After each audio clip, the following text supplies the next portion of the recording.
வணக்கம். இன்னைக்கு நம்ம பார்க்க போற இந்த அலசல் ரொம்பவே ஸ்பெஷல். ஏன்னா இது ஒரு சாதாரண விஷயத்த பத்தினது கிடையாது. வீட்ல இருக்கிற பெண்கள் தங்கள் வாழ்க்கையில செய்யற ஒரே ஒரு சின்ன தினசரி மாற்றம் எப்படி அவங்க வாழ்க்கையே தலைகீழா ஒரு பாசிட்டிவான வழியில மாத்தப் போகுது அப்படிங்கறத பத்தி தான் இன்னைக்கு நம்ம விரிவாக பார்க்க போறோம். சரி, நேரா விஷயத்துக்கு வருவோம். கடைசியா எப்போ உங்களுக்கு நீங்களே முன்னுரிமை கொடுத்தீங்க? கொஞ்சம் யோசிச்சு பாருங்க. சமையல், குழந்தைங்கள ஸ்கூலுக்கு அனுப்புவது, வீட்டை சுத்தம் செய்வதுன்னு அடுத்தவங்களுக்காகவே ஒரு என்ற மாதிரி ஓடிக்கிட்டு இருக்கோம் இல்லையா? இந்த முடிவில்லாத வேலைகள்ல ஒரு இல்லத்தரசி தன்னை தானே ரொம்ப ஈஸியா தொலைச்சிடுறாங்க. எல்லோருடைய ஆசைகளையும் நிறைவேற்ற நீங்க உங்களுக்கான சந்தோஷத்தை எப்போ கவனிக்க போறீங்க? முதல் விஷயம் இல்லறத்தரசிகளின் அமைதியான போராட்டம்.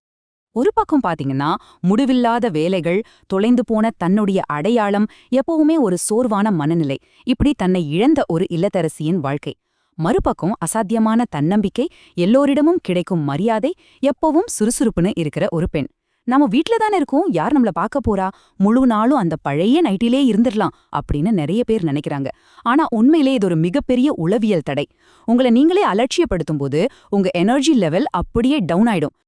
இத கண்டிப்பா நீங்க கவனிச்சாகணும். நீங்கள் மகிழ்ச்சியாக இருந்தால் மட்டுமே உங்கள் வீடு மகிழ்ச்சியாக இருக்கும். நமக்காக கொஞ்சம் நேரம் ஒதுக்குறதே ஏதோ பெரிய சுயநலமென நாமளே நினைச்சுக்கிறோம். ஆனா அது முற்றிலும் தவறுங்க. உங்க வீட்டின் அமைதியும் மகிழ்ச்சியும் உங்களுடைய சொந்த மகிழ்ச்சியில தான் அடங்கியிருக்கு.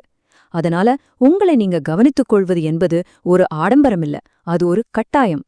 சரி, இதுக்கு என்னதான் தீர்வு? ரொம்ப சிம்பிள். ஒரு 10 நிமிட தினசரி தீர்வு. இது யாரு வேணும்னாலும் ரொம்ப சுலபமா செய்யலாம். காலையில எழுந்ததும் வேலையா முகத்தை நல்லா கழுவி, முடிய அழகா சீவி, உங்ககிட்ட இருக்கிற ஒரு நேர்த்தியான சுத்தமான உடைய அணிந்து கொள்ளுங்கள். அப்புறம் நேரா கண்ணாடிய பார்த்து உங்களுக்கு நீங்களே ஒரு அழகான புன்னகையை கொடுங்க. அவ்வளவுதாங்க. இதுக்கு நீங்க ஒரு பைசா கூட செலவு பண்ண வேண்டியதில்ல. ஆனா இந்த சின்ன செயல் உங்க மனசை எப்படி ஒரு பாசிட்டிவ் மூடுக்கு மாத்துதுன்னு நீங்களே ஆச்சரியப்படுவீங்க. இது எதை இவ்வளோ அழகா விளக்குதுன்னா, உங்க மூளைக்கும் உங்க தோற்றத்துக்கும் நேரடி தொடர்பு இருக்கு. நீங்க பாக்குறதுக்கு நேர்த்தியா இருக்கும்போது உங்க மூளை அதை உணர்ந்து உங்களுக்குள்ள ஒரு அசாமான்யமான சுறுசுறுப்பையும் தன்னம்பிக்கையையும் உடனே உருவாக்குது. நீங்க ரொம்ப சோர்வா இருக்கும்போது ஒரு நல்ல ட்ரெஸ் போட்டு பாருங்க, உடனே ஒரு புத்துணர்ச்சி கிடைக்கும். இது ஏதோ மேஜிக் கிடையாதுங்க, முழுக்க முழுக்க உளவியல் உண்மை. நீங்க எப்படி தோன்றுகிறீர்களோ அப்படியே உணர்கிறீர்கள். அடுத்ததா இந்த சின்ன மாற்றத்தால் கிடைக்கப் போகும் வாழ்க்கையை மாற்றும் அந்த 5 நன்மைகள் என்னன்னு பார்க்கலாம். இந்த நன்மைகளை கேளுங்க. முதல்ல உங்க தன்னம்பிக்கை பல மடங்கு உயரும். உங்க நடையில பேச்சுல ஒரு கம்பீரம் வரும். 2வது, உங்க மனநிலையில உடனடியா ஒரு பெரிய மாற்றம் ஏற்படும். கஷ்டமான வேலைகள் கூட சுலபமா தோன்றும். 3வது, உங்க மீதான சுயமரியாதை அதிகரிக்கும். 4வது, உங்களை சுற்றி இருக்கிறவங்க, குறிப்பா உங்க குடும்பத்தினர் உங்கள ஒரு புதிய மரியாதையான பார்வையில பாப்பாங்க. 5வது, எல்லாவற்றிற்கும் மேலாக கண்ணாடியில உங்கள பார்த்து நீங்க சிரிக்கிற அந்த நொடியில உங்களுக்கான உண்மையான சுய அன்பு தொடங்குது. இன்னொரு ஆழமான விஷயம் என்னன்னா, அடுத்த தலைமுறை உங்கள பார்த்துதான் சுயமரியாதைய கற்றுக்கொள்கிறது. ஆமாங்க, எப்பவும் சோர்வா தன்னை கவனிக்காம இருக்கிற ஒரு அம்மாவை பார்த்து வளரும் குழந்தைங்கள விட தன்னம்பிக்கையோட சந்தோஷமா தன்னை கவனிச்சுக்கிற அம்மாவை பார்க்கும் குழந்தைங்க வாழ்க்கையில சுயமரியாதைக்கு ரொம்பவே முக்கியத்துவம் கொடுப்பாங்க. உங்களை கவனித்துக் கொள்வது உங்களுக்கும் மட்டுமல்ல, உங்க குழந்தைகளுக்கும் சேர்த்துதான். 4வது பகுதி, ஸ்டைல் என்பது ஒரு மனநிலை. நிறைய பேர் நினைக்கிறாங்க ஸ்டைல்னா ரொம்ப விலையுயர்ந்த ஆடைகளை போடுறது, நிறைய ட்ரெஸ் வச்சிருக்கிறதுன்னு. கண்டிப்பா கிடையாது.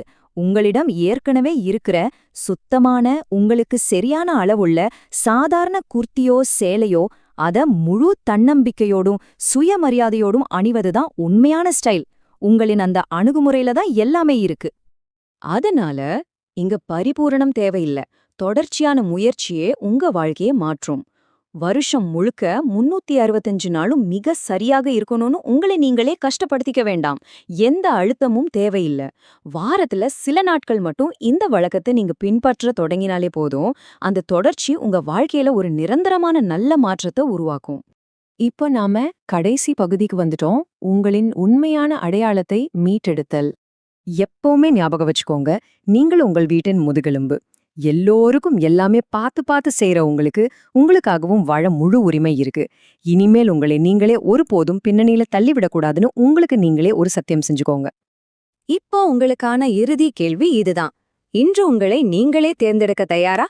நாளை காலையில எழுந்ததும் அந்த முதல் 10 நிமிடங்களை உங்களுக்காக மட்டுமே ஒதுக்கி உங்க சந்தோஷத்தை மீட்டெடுக்க நீங்க ரெடியா? உங்களுடைய அந்த புதிய ஆரம்பம், உங்களின் இழந்த சிரிப்பை மீட்டெடுக்கும் அந்த தருணம் நாளை காலை உங்கள் கண்ணாடியிலிருந்து தொடங்கட்டும். இந்த அலசல உங்களுடன் பகிர்ந்ததுல எனக்கு ரொம்பவே சந்தோஷம். உங்களை கொண்டாடுங்கள். மீண்டும் சந்திப்போம்.